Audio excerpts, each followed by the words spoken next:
Rajakambiram sir, Bihar தேர்தல் இல்ல, தேர்தலுக்கு பிந்தைய கருத்து கணிப்பு என்பது பெரிய வித்தியாசங்களை காட்டல. தேஜஸ்வி யாதவுக்கும் என்டிஏ கூட்டணி என்று சொல்லக்கூடிய நிதிஷ்குமாருக்கும் நடுவில் இருக்கக்கூடியது 2% தான். அதனால பெரிய வேறுபாடு இருப்பதாக நான் முதல்ல கருதலை. ஏன்னா இதற்கு முந்தைய கருத்து கணிப்புல தேஜஸ்வி யாதவ் மட்டும்தான் மக்களால் அதிகமாக விரும்பப்படுகிறார் என்கிற ஏறத்தாழ 32%, நிதிஷ்குமாருக்கு 22%, 10% வேறுபாடெல்லாம் வந்துச்சு. இதுல ரொம்ப முக்கியமான விஷயமா நான் கருதுறது என்னன்னா, வாக்காளர்கள் தான் ஆட்சியாளர்களை தேர்ந்தெடுக்கிறார்கள் என்று நாம் நம்பிக்கொண்டிருந்த போது, ஆட்சியாளர்கள் தங்களுடைய அதிகார வர்க்கத்தை பயன்படுத்தி கொண்டு யார் வாக்காளராக இருக்க வேண்டும், யார் வாக்காளராக ஓட்டு போடுவதற்கு தகுதியற்றவராக நீக்க வேண்டும் என்பதில் நம்ம ஆட்சியாளரை தேர்ந்தெடுக்கிறதுக்கு மாதிரி ஆட்சியாளர்கள் வாக்காளர்களை தேர்ந்தெடுக்கிறாங்க. அப்ப பாஜகவிற்கு நிரந்தரமாக வாக்களிக்க மறுப்பவர்கள் என்ற ஒரு பட்டியலை அவர்கள் தயாரித்திருக்கிறார்கள். அதுல பல குளறுபடிகளை அவர்கள் செய்திருக்கிறார்கள். எஸ்ஐஆர் மூலமாக பல குளறுபடிகளை செய்திருக்கிறார்கள். ஏறத்தாழ 65 லட்சம் வாக்காளர்களை நீக்கி இருக்கிறார்கள். அப்புறம் பல ஆர்ப்பாட்டங்கள், போராட்டங்கள் நடந்த பின்பு அதனால தான் இந்த எக்ஸிட் போல்ல என்டிஏக்கு அதிகமா வந்திருக்குன்னு சொல்றீங்க. இல்லங்க, என்டிஏ தானே இவ்வளவு தவறுகளை நீங்க சொல்றபடி அவர்கள் மீதான குற்றச்சாட்டு, தேர்தல் ஆணையத்தின் வழியாக தவறு செய்பவர்கள் அவர்கள் தானே, அவங்களுக்கு எப்படி ஆதரவா பெருகாது? இல்ல அதான் இப்ப இந்த தவறுகள்லாம் செஞ்சதுனால என்டிஏனுடைய நம்பர்ஸ் அதிகமாயிருக்கு, வெற்றி வாய்ப்பு அதிகமாயிருக்குன்னு சொல்றீங்களா? இல்ல இல்ல, இந்த தவறை செய்தது நீங்க சொல்ற அந்த என்டிஏ கூட்டணி தான். அப்படிங்கிற பட்சத்துல தேஜஸ்வி யாதவுக்கு தான் இதனுடைய ஆதரவு. அவர் தானே மிகப்பெரிய வாக்காளர்களுக்கான அந்த விழிப்புணர்வு பேரணியை நடத்தினாரு. அதனால இந்தியா கூட்டணி அந்த தேஜஸ்வி யாதவ் முதலமைச்சர் வேட்பாளராக ஒரு தெளிவா இவர் தான் வேட்பாளர் அவங்க அறிவிச்சாங்க. நிதிஷ்குமார் முடிவெடுப்பதில்லை, பாஜக ரிமோட் கண்ட்ரோல்ல இயக்குகிறது. எப்படி தமிழ்நாட்டு அரசியலிலே கடந்த காலங்களிலே எடப்பாடி பழனிசாமி அது மாதிரி இருக்கு. தேஜஸ்வி முதல்வர்னு தெளிவா லேட்டா அறிவிச்சாங்களா? லேட்டானா என்னங்க, தொகுதி பங்கீட்டுல சில முன்பின் நடந்திருக்கிறது. அது அப்புறம் அதெல்லாம் பேசி சரி பண்ணிட்டாங்கல்ல. நீங்க பழைய குற்றங்களை மீண்டும் பழைய குப்பையை கலர்றதுக்கு முயற்சி பண்றீங்க. தேர்தல் அது ரியாக்ட் ஆகுமான்னு. ஆமாங்க, நிதிஷ்குமார் டம்மி வேட்பாளர் ஆயிட்டார்ல. பிஜேபி அவரை முதல்வர் வேட்பாளர் என்று கூட சொல்வதற்கு அவர்களுக்கு மனம் வரவில்லை. மோடி டைரக்டா சொன்னாரு. அதெல்லாம் சொன்னாருங்க. எப்ப சொல்றாரு, எந்த காரணத்துக்கு சொல்றாங்க? தமிழ்நாட்டில் கூட அதே மாதிரி தானே சொல்றாங்க. அதிமுக ஒரு முதலமைச்சர் வேட்பாளர் வருவான்னு சொல்றாங்கல்ல, அது மாதிரி தானே அதுவும். ஏறத்தாழ அவர்கள் பாஜக பின்னாளில இருந்து இயக்குகிறது அப்படிங்கிற ஒரு சிக்கல் அங்கே இருக்கிறது. அதனால இந்த வாக்கு சதவீத உயர்வு என்பது ஆளுகிற அரசாங்கத்தின் மீதான எதிர்ப்பு. ஏன்னா நிதிஷ்குமாருக்கு ஓட்டு போட்டா அது பிஜேபி தான் ஆளப்போகுது அப்படிங்கிற மாதிரியான ஒரு சிக்கல் அங்கு நிலவுகிறது. அதனால தேஜஸ்வி யாதவுக்கான வாய்ப்பு அதிகம் என்று தான் நான் கருதுறேன். இந்த கருத்து கணிப்பு நம்பிக்கைக்குரியதாக இல்லை.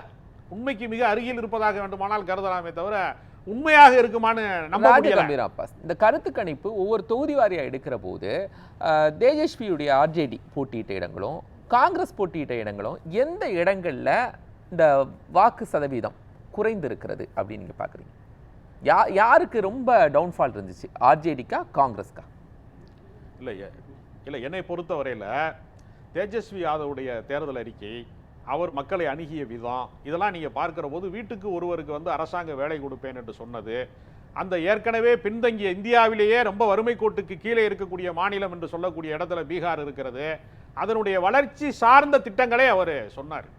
அதனால அவருக்கு இளைஞர்களுக்கு மத்தியில், புதிய வாக்காளர்களுக்கு மத்தியில் அவரே ஒரு இளைஞர், 35 வயசு இளைஞர், அவர் ஒரு செல்வாக்கு வருவதற்கான வாய்ப்பு இருக்கிறது. நிதிஷ்குமார் சொந்தமாக முடிவெடுக்க இருக்கக்கூடிய இடத்திலேயே அவர் இல்லை. அவர் ஒரு பொம்மை டம்மி வேட்பாளர் மாதிரி இருக்கிறாரு என்கிற ஒரு பிரச்சாரம் இருக்கிறது. அதனால நிச்சயமாக என்டிஏ கூட்டணி ஜெயிப்பதற்கான வாய்ப்பு இல்லை என்பது என்னுடைய கருத்து. அப்ப இந்த கருத்து கணிப்புகள்லாம் பொய்த்து போகும் அப்படிங்க. ஏங்க, கருத்து கணிப்புங்கிறது இறுதியானதுன்னு எப்படி சொல்ல முடியும்? அத்தனை ஓட்டு போட்ட அத்தனை பேர்ட்டையுமா போய் கேட்க முடியும்? ஒரு குத்துமதிப்பா ஒரு கணிப்பின் அடிப்படையில் தானே கேட்பாங்க. நீங்க ஒரு குறிப்பிடத்தக்க பேரை கேட்டுதான் கருத்து கணிப்பு எடுப்பாங்க. அதனால கருத்து கணிப்பே இறுதி தீர்ப்புனா அப்புறம் தேர்தலே நடத்த தேவையில்லையே. கருத்து கணிப்பை வச்சே நம்ம ஆளை செலக்ட் பண்ணிட்டு போயிடலாமே. அப்படி அல்ல. அது கருத்து கணிப்பு என்பது ஓரளவுக்கு சில நேரங்கள் அது பாசிட்டிவா இருக்கு, நெகட்டிவா இருக்கா, என்ன மாதிரியாக இருக்கு அப்படிங்கறத நம்ம சொல்ல முடியாது. பாஜகவுடைய எந்த வியூகங்களும் பீகார்ல செல்லுபடி ஆகாது அப்படிங்கிறீங்களா? இல்ல, பாஜக ஏதாவது திருட்டுத்தனமாக, கொள்ளைப்புறமாக வாக்குகளை திருடுவது, மோசடிகள் செய்வது. இருங்க இல்ல அந்த மோசடிகளிலே ஈடுபட்டிருந்தால் அந்த 2% வாக்குகளை வெற்றி பெறுவதற்கு இந்த கருத்து கணிப்பு உண்மையாக இருக்கலாம். ஏன் மத்த கட்சி அந்த திருட்டுத்தனத்தை ஒருவேளை தேர்தல் ஆணையத்தின் மூலமாக நிகழ்த்தி இருக்கிறார்களா அப்படிங்கிற ஒரு கேள்வி இதற்குள்ள இருக்கு. உச்சநீதிமன்றம் அப்படி ஏதாவது இதுவரைக்கும் சொல்லியிருக்காங்களா? தேர்தல் ஆணையம் என்பது அதற்குள்ள பல முறைகேடுகள் நடந்திருக்கிறது என்பதே நான் இறந்தவர்களோடு தேநீர் குடித்துக் கொண்டிருக்கிறேன்னு ராகுல் காந்தி சொன்னாரா சொல்லலையா? எங்காவது நீங்கள் வந்து எங்க எஸ்ஐஆர் உடைய வேலை என்னங்க? தீவிர வாக்காளர் எஸ்ஐஆர் வந்த பிறகு இது போன்ற தவறுகள் நடந்துச்சா? எங்க இவர்கள் தாங்க எல்லாத்தையுமே உச்சநீதிமன்றத்தினுடைய நீதிபதியை நீக்கினாங்களா இல்லையா? தேர்தல் ஆணையத்திலிருந்து தேநீர் நீக்கினார்களா இல்லையா? அதுக்கு பதில் சொல்லுங்க. இல்ல நீங்க தேர்தல் ஆணையத்தை ஒரு அமைப்பாக நடைமுறைக்கு வந்த பிறகு ராகுல் காந்தி இறந்து போன ஒரு நபரோடு டீ குடித்துக் கொண்டிருக்கிறேன் அப்படி போட்டாரா? எஸ்ஏஆருக்கு முன்னாடி போட்டாரா? எஸ்ஏஆருக்கு முன்னாடி போட்டார். அப்ப எஸ்ஏஆர் இந்த தவறுகளை களைவதற்கு தான் எஸ்ஏஆர் வந்திருக்கு. எத்தனையோ இடங்கள்ல 00 னு அட்ரஸ் கொடுத்தாங்க. எஸ்ஏஆருக்கு முன்னாடியா பின்னாடியா? எஸ்ஏஆருக்கு முன்பா பின்பா? உங்களுக்கு வந்து எஸ்ஏஆருக்கு முன்னாடியா பின்னாடியா தெரிஞ்சா போதும். முறைகேடு பத்தி உங்களுக்கு அக்கறை இல்ல. முறைகேடு பத்தி உங்களுக்கு அக்கறை இல்ல. இந்த முன்னாடியா பின்னாடியால நகர்த்தி பாக்குறீங்க நீங்க. அந்த ஆட்டத்தை நீங்க தொடக்குறீங்க இல்லையா? இல்ல இல்ல அது கரெக்ட் பண்றதுக்கு தானே சார் எஸ்ஏஆர் வந்திருக்கு. அதான் உச்சநீதிமன்றம் சொல்லுது. உச்சநீதிமன்றம் என்ன விளக்கம் சொல்லுச்சு? தமிழ்நாட்டில இருந்து எல்லா அரசியல் கட்சி பிரதிநிதிகளும் உச்சநீதிமன்றத்துல வழக்கு தொடுத்தாங்களா? உச்சநீதிமன்றம் இதுக்கு என்ன விளக்கம் கொடுத்தாங்க? எஸ்ஐஆர் சார்ந்து நான் கேக்குறது எஸ்ஐஆர் நடக்கும். போற ஓட்டு நான் யாரை விரும்புகிறேனோ அவருக்கு போய் சேருகிறதா இல்லையா? எனக்கு வாக்குரிமை அதில் மறைமுகமாக குடியுரிமை திருத்த சட்டம் என்கிற சட்டத்தை நடைமுறைப்படுத்துவதற்கு கொல்லைப்புறமாக நடைமுறைப்படுத்துவதற்கு இந்த எஸ்ஐஆரை பயன்படுத்தி கொண்டார்கள் என்கிற குற்றச்சாட்டு இருக்கிறதா இல்லையா? அது இல்லன்னு சொல்ல முடியுமா? உச்சநீதிமன்றத்தில் ஆளுநர்களாக மாறுகிற காலத்துல இருக்க நீதிபதிகளுக்கு வந்து எந்த களங்கமும் கற்பிக்காத காலத்துல நம்ம இல்ல. நீதிபதிகள் ஆளுநர்களாக மாற்றப்படுறாங்க. தங்களுக்கு தேவையான தீர்ப்பை ஆளுகிற அரசாங்கம் செய்கிறதா இல்லையா? நீதிபதிகளையே தங்கள் வழக்கறிஞர்களா, அதாவது ஒரு கட்சியில வழக்கறிஞர் இந்த வாதத்தை எல்லாம் உச்சநீதிமன்றத்தில் வைத்தார்களா? வைத்திருக்கிறதா இல்லையா? உச்சநீதிமன்றத்தினுடைய வாதம் நடந்தது. தேர்தல் ஆணையம் சார்ந்தவர்களை நேற்று உச்சநீதிமன்றத்தில் கேள்வி கேட்கவே முடியாதுங்கிற நிலைமையை உருவாக்கி வைத்துவிட்டு ஜனநாயகத்திற்கான சமபெட்டியாக மின்னணு வாக்குப்பதிவு எந்திரங்களை உருவாக்கிட்டு வாக்காளர்களை வந்து சிறுபான்மை மக்களை நீக்கிவிட்டு குடியுரிமை திருத்த சட்டத்திற்கான வாய்ப்பாக மாற்றிவிட்டு இவ்வளவு முறைகேடையும் அயோக்கியத்தனத்தையும் பண்ணிட்டு அந்த கட்சி வந்து கருத்து கணிப்பு போடுறது இருக்குல்ல, எவ்வளவு பெரிய முறைகேட்டினுடைய உச்சம் இல்லையா அது? அதாவது நீங்க என்ன சொல்ல வரீங்க? அதாவது ஒரு விஷயம், இவங்க சொல்ற குற்றச்சாட்டெல்லாம் மிக தவறான ஒன்று. அப்படியா இருந்தா தமிழ்நாட்டுல திமுக ஜெயிச்சிருக்கவே கூடாது. 21ல திமுக ஆட்சிக்கே வந்திருக்க கூடாது. அப்படி பார்க்க போனா நான் சொல்லிடுறேன்.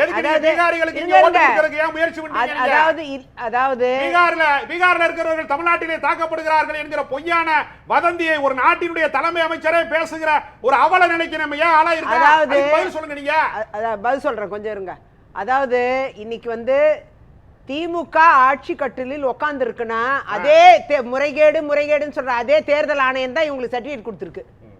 ஆகையால இவங்க இன்னைக்கு பதவியிலே இருக்கக்கூடாது. ஐயோ என்ன தப்பா சர்டிபிகேட் கொடுத்துட்டாங்கன்னு சொல்லிட்டு சரண்டர் பண்ணிட்டு இவங்க ஆட்சியை விட்டு போயிருக்கணும். அதுதான் உண்மை. அதை விட்டுட்டு இன்னைக்கு ஆட்சியில நான் 5 வருஷம் ஆக்க முடிய போகுது. அப்படின்னா இங்க ஜெயிச்சா மட்டும் நீங்க தமிழ்நாட்டுக்கு வரீங்க. தமிழ்நாட்டுல இப்போதான் முறைகேடு தொடங்கி இருக்கிறது. அங்கே முறைகேடு ஏற்கனவே முழுமை பெற்று விட்டது நான் சொல்றேன். தொடக்கத்துல இருக்கு, அங்கே முழுமை பெற்று விட்டதுன்னு வித்தியாசத்தை எஸ்ஐஆருக்கு முன்னாடி சொன்னதெல்லாம் எஸ்ஐஆர்ல சரி செய்யப்படுது. அதெல்லாம் சரி செய்யப்படலங்க. அதான் சரி செய்யப்பட்டிருக்கு. 65 லட்சம் பேரை நீக்கினார்கள். 21 லட்சம் பேரை தான் சேர்த்திருக்கணும் அவங்க சொன்னாங்க. அது எப்படி முழுமை பெற்றதுன்னு நம்ம சொல்ல முடியும்? அதாவது முழுமை பெறவே இல்ல. அது சுப்ரீம் கோர்ட்டே ஒத்துட்டாங்க. தீர்வே வரவே இல்ல. ராகுல் காந்தி சொன்ன குற்றச்சாட்டுக்கான தீர்வே வரல. சுப்ரீம் கோர்ட்டே ஒத்துட்டாங்க. நீங்க என்ன சொல்றது? சுப்ரீம் கோர்ட்டே ஒத்துக்கிட்டாங்க. மேல சுப்ரீம் கோர்ட் அவங்களே ஒத்துக்கிட்டாங்க. கொஞ்சம் அப்படி சொன்னா உடனே சுப்ரீம் கோர்ட் ஜட்ஜஸ் மோசமா பேசுவாங்க. ஆனா உடனே சுப்ரீம் கோர்ட் ஜட்ஜஸ் மோசமா பேசுறாரு. அதிகார அமைப்பை மிஸ்யூஸ் இதெல்லாம் ரொம்ப தப்பு. செருப்பாலோட சேர் மேல நடவடிக்கை எடுக்கல. நாங்களா பண்ணாத அது சொல்லுங்க. அரசியலமைப்பின் மீதான அவமதிப்பு. அப்பனா நீங்களும் அசிங்கமா பேசுவீங்களா? அது உரிமை அசிங்கமா பேச உங்களுக்கு மட்டும் தான் உரிமையா? அதெல்லாம் ரொம்ப தவறான ஒன்று. ஒரு பக்கம் சுப்ரீம் கோர்ட் ஜட்ஜஸே மோசமா பேசுறீங்க. சீஃப் ஜட்ஜ் மேலே செருப்பு அவங்க மனு கொடுக்கணும், நாங்க வழக்கு எடுக்கணும். ஓ, மனு கொடுத்தாதான் வழக்கு எடுக்கணும். ஆமா, எதுமே ராகுல் காந்தி கூட அதெல்லாம் நடவடிக்கை என்பது அப்ப Based on complaint. பாஜக ராஜகம்பீரன் உச்சநீதிமன்ற நீதிபதி ஆதரிக்கிறதுன்னு அர்த்தம். அதே மாதிரி எலெக்ஷன் நீங்கள் அதை ஆதரிக்கிறதானே அர்த்தம். எலெக்ஷன் கமிஷன் நீதிமன்றத்தை மேல விமர்சனம் பப்ளிக்கா செய்றீங்க. நீங்க நிறைய ஒரு நிமிஷம் எலெக்ஷன் கமிஷன் மேல பப்ளிக்கா நிறைய விஷயங்களை இவங்க எல்லாம் சொல்றாங்களே தவிர அந்த ஒரு விஷயமாவது அந்த ஃபார்ம் 7ல ஃபில்அப் பண்ணி கொண்டு போய் கொடுத்தாங்களா? இது தப்பா இருக்குன்னு கொடுத்தாங்களா? ஒரு ஆள் கூட கொடுக்கல, ராகுல் காந்தி உட்பட யாருமே கொடுக்கல. கொடுத்திருந்தா அந்த ஒவ்வொரு நடவடிக்கை மீதும் அவங்க வந்து பல குளறுபடிகளை தீர்ப்பு ஆதார் சொல்லியிருப்பாங்க. கார்டு அவங்க உண்மைக்கே- சார், சொல்லி முடிச்சிடுறேன் சார். எத்தனை குளறுபடிகளை சொல்லி செஞ்சிருக்காங்க முடிச்சிடுறேன் சார். தேர்தல் ஆணையத்தினுடைய ஒரே ஒரு குளறுபடிகள் நிமிஷம் ராஜகம்பீர் அப்பாஸ், நேற்று உச்சநீதிமன்றத்தில் வாதம் வந்து அனைத்து கட்சிகள் சார்பிலும் பெட்டிஷன் போட்டீங்கல்ல, என்ன வாதத்தை வச்சீங்க? மழை பெய்யுது, அதனால இப்ப எஸ்ஐஆர் வேண்டாம். அவங்க அவசர ஆனால் அவசரமாக இத்தனை முறைகேடுகள் அவசர நடந்திருக்கிறது அவசரமாக ஏதாவது ஒரு அது காரணம் சொல்லணும்ல சார், ஏன் ஒரே அவசர நிமிஷம். அவசரமா நிறைவேற்றிய? ஒரே எல்லா நிமிஷம். வீடுகளுக்கும் இத்தனை போய் முறைகேடுகள் ஒரு நடந்திருக்குன்னு மாசத்துக்கு நீங்க விண்ணப்பத்தை கோர்ட்ல வாதம் கொடுத்தாங்க. வச்சீங்களா? தமிழ்நாட்டுல 6.5 கோடி வாக்காளர்கள் இருக்காங்க.